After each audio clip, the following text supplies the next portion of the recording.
Coming up on Hoosier Sports Night, the women's basketball team celebrates a historic senior night for one of its most successful classes in school history. And we have live coverage from Mackey Arena as the men's basketball team looks to lock up a tournament bid. This is Hoosier Sports Night.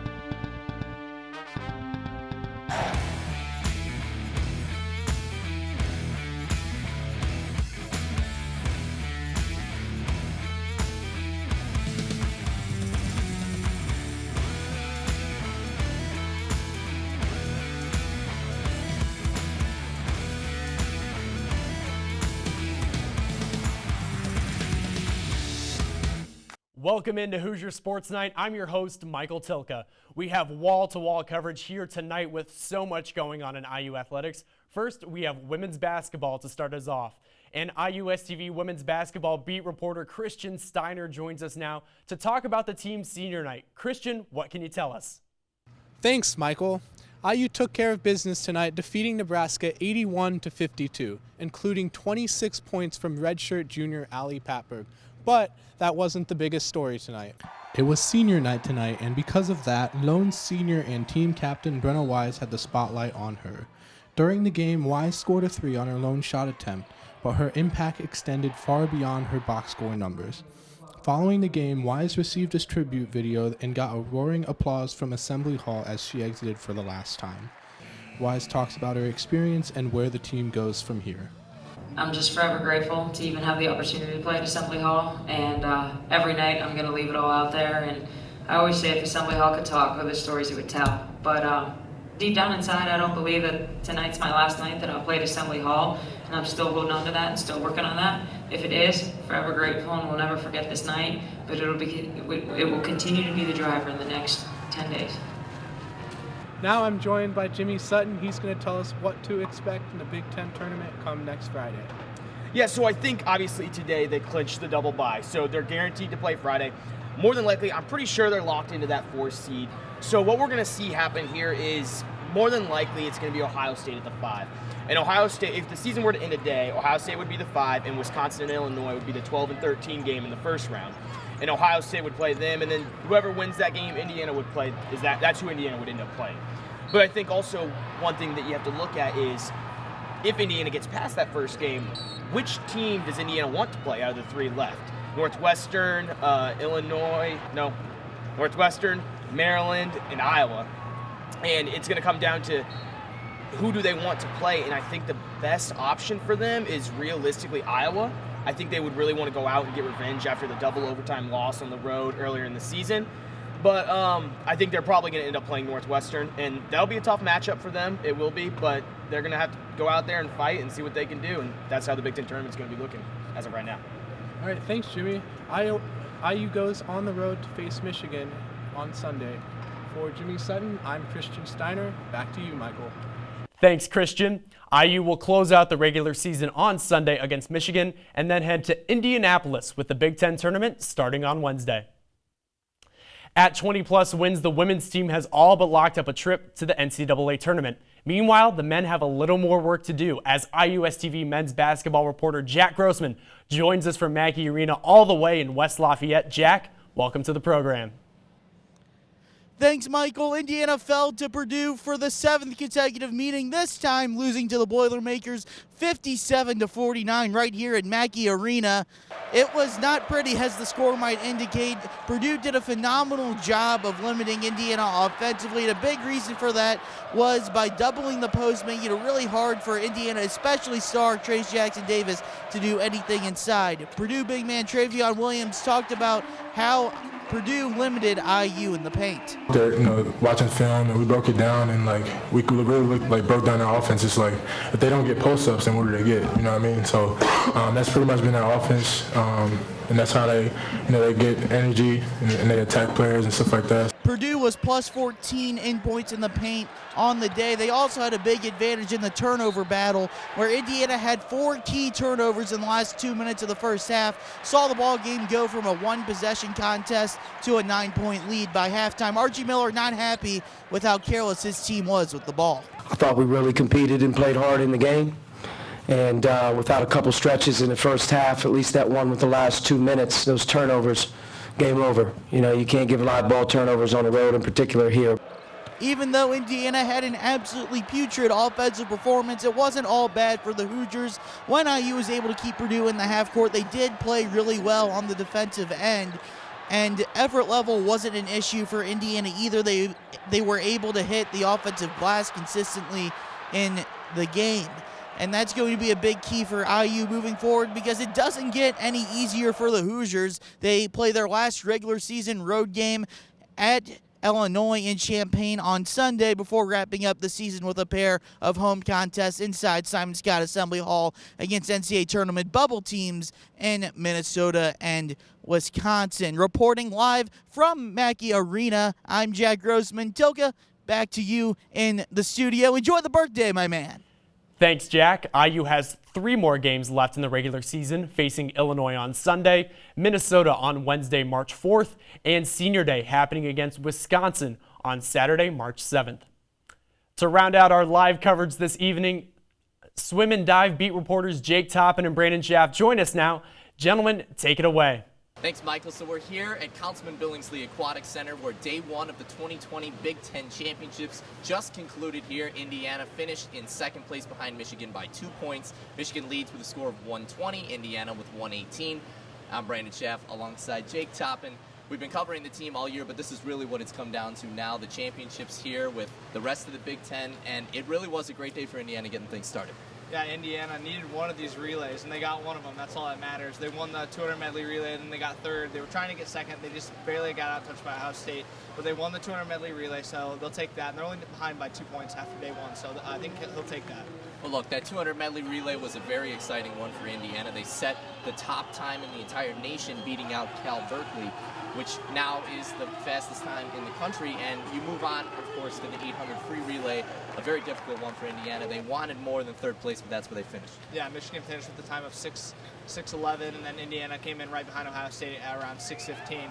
It was a pretty good race. Brendan Burns was coming out of the 200 medley relay, and he only had about 30 minutes rest. So they did a pretty good job, and they were projected to get third. So they got the place they needed to get. Unfortunately, they couldn't get second. They almost did, but pretty good night for Brendan Burns, swimming in both relays. Very interesting for Brendan Burns being able to compete in both. It was really close, and 2 medal performances for Indiana. What is it going to take going forward the rest of these days? You know, Coach Ray Lew's saying that tomorrow is probably going to be the weakest day for Indiana going forward. So what's it going to take for them to repeat, not just for the first, second, or third time, but for the 4th time as Big Ten champions? Well, you'd think that these big guys, we know these big guys are going to come and perform, but what's really important are these Heat 2 or Heat 1, the B heats. The B heats, the people who are swimming in the B heats, that's important. They need to place up high too. So if you have a full heat of one, if the first heat is all full, and then you have 1 or 2 Indiana swimmers in there, they're going to have to place in when they're the first heat before the second heat comes up. And then also the divers too. The divers are very important. Everyone forgets about the divers, but they're important too. So the divers, and then I think the B heats are important. That's what will get Indiana to win. And obviously the star performers too, like Brendan Burns and other top performers. Definitely. Well, we'll see what happens with that. Just day 1 in the books here. We'll have 3 more days of coverage coming up on IUS TV Sports. Alongside Jake Toppin, I'm Brandon Schaff. See you at the next one.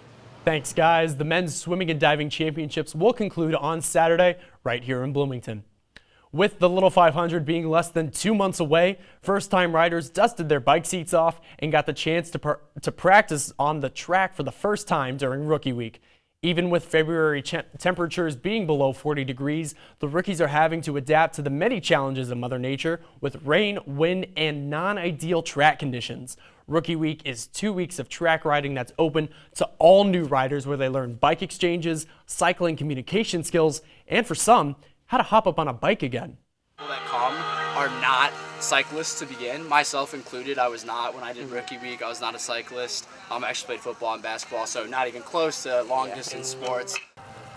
And while the track officially opened for all riders on February 24th, the rookies have more requirements to fill throughout the training season, such as passing the rookie exam, meaning a minimum of 17.5 hours at the track between Rookie Week and the race, and attending rookie seminars.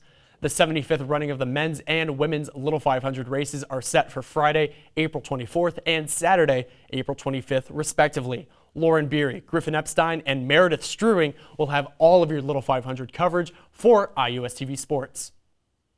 IU softball was down in Raleigh, North Carolina over the weekend for their second tournament of the season in the Fairfield Crabtree Invitational. The team started off Friday with a dominant 13-0 victory over Bucknell. Emily Gooden put an exclamation point on the game as she claimed her second career no-hitter. Gooden carried this momentum into Saturday's rematch against the Bison, where she pitched all 8 innings with 8 strikeouts, allowing just 2 runs. The Hoosiers went on to win 8-3 behind Grayson Radcliffe's 4 RBIs and 2 home run performance. While IU dropped a game later that day to NC State, they came back on Sunday to shut out St. Joseph's 5-0, finishing out the weekend with a 3-1 record. The Hoosiers are now in the middle of a bye week as they prepare to head west to Tucson, Arizona for the Wildcat Invitational. The wrestling team finished their year at 2-10 after dropping their final duel of the season to Chattanooga last weekend in a 26-10 rout. IU picked up 3 wins total in the match, with Liam Cronin leading the way in his 8th straight victory of the season against 16th-ranked Fabian Gutierrez. Freshman Caden Brooks finished his first year on a high note with a major decision and a 21-11 overall record.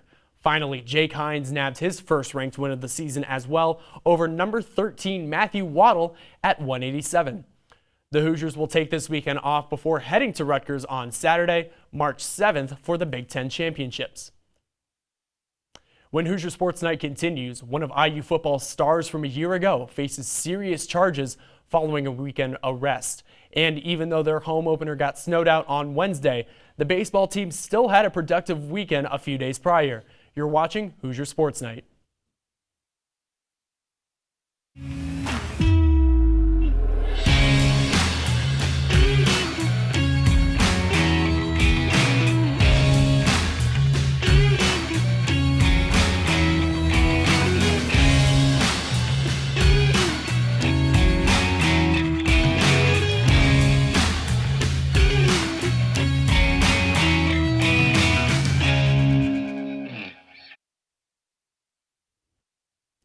Welcome back to Hoosier Sports Night.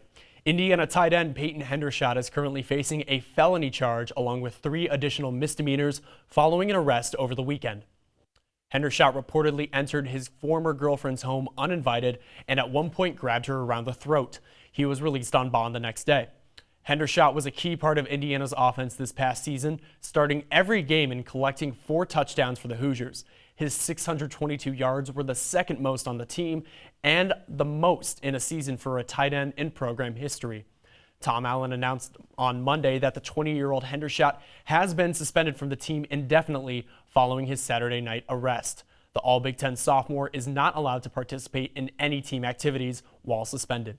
Their Wednesday night home opener against Butler may have been snowed out, but the weekend prior, IU had a productive weekend on the baseball diamond as they went a perfect 3-0 at the South Alabama tournament in Mobile. They took down the UT Martin Skyhawks 3-2 and followed that with another victory over South Alabama 4-2 on Saturday. Sunday, they extended their weekend triumph with complete domination over Siena 12-3. Junior Drew Ashley went 2 for 5 with 2 RBIs and 1 double to add to the Hoosiers' whopping 12 runs. Junior Elijah Dunham, who was an MLB draft selection last year but elected to return for the season, stepped up to the plate with 3 RBIs, 2 runs, and 1 home run. Dunham earned himself a Big Ten Player of the Week after going 7 for 11 on the weekend with a home run, 2 doubles, 3 RBIs, 4 runs scored, and 4 walks. IU has a tough weekend ahead of them in Greenville, North Carolina.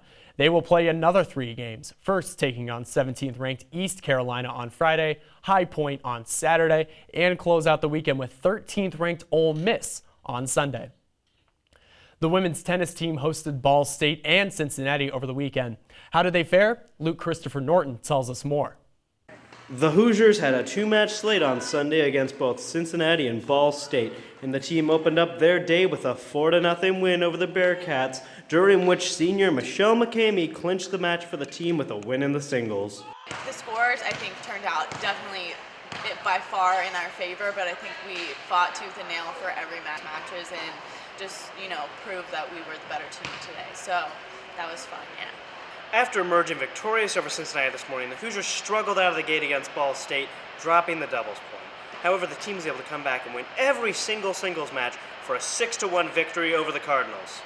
You know, we all kind of picked our word for the weekend to see if we can, establish ourselves in these matches. And our word for the week was relentless, and we wanted the team to compete, to focus in a relentless way. We wanted them to be able to really come from the very beginning to the very end, to be able to show that toughness. And I think, compliments to the players. I think they did that. They played really well. They played both matches. The team has a short week ahead as they head up to Northwestern on Friday as they open a Big Ten play against the Wildcats.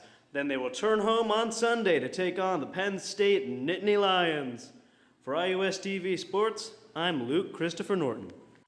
Like Luke said, IU travels to Northwestern for a matchup on Friday before returning home to face Penn State on Sunday at 11 a.m. Meanwhile, on the men's side, they went to West Lafayette to face rival Purdue to begin conference play. The number 42 ranked doubles team of Bennett Crane and Zach Brodney helped the Hoosiers secure the doubles point to lead the day off. More success followed with singles wins at number 2, 4, and 6, helping IU take home a comfortable victory. Sophomore Vikash Singh secured the 6th singles point to finalize a 4-1 win in West Lafayette. They return to Bloomington to play Drake and Dartmouth this weekend. Both the men's and women's golf teams flew south for the winter for their competitions this past weekend for each of their second matches of the season.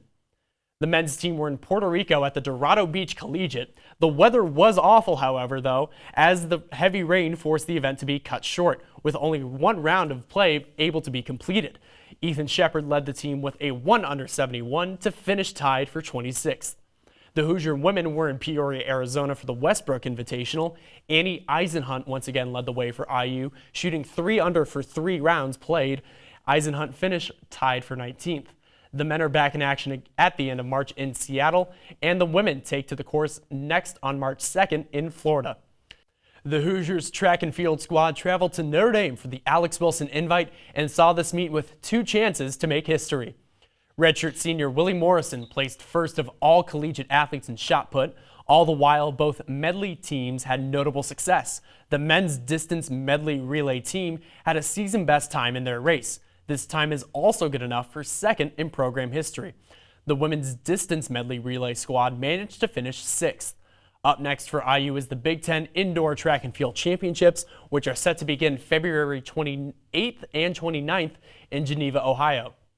That does it for our show this week, but don't forget to like our page, IUS TV Sports, on Facebook and follow us on Twitter at IUS TV Sports. For our entire production crew behind me, I'm Michael Tilka, and we'll see you next week.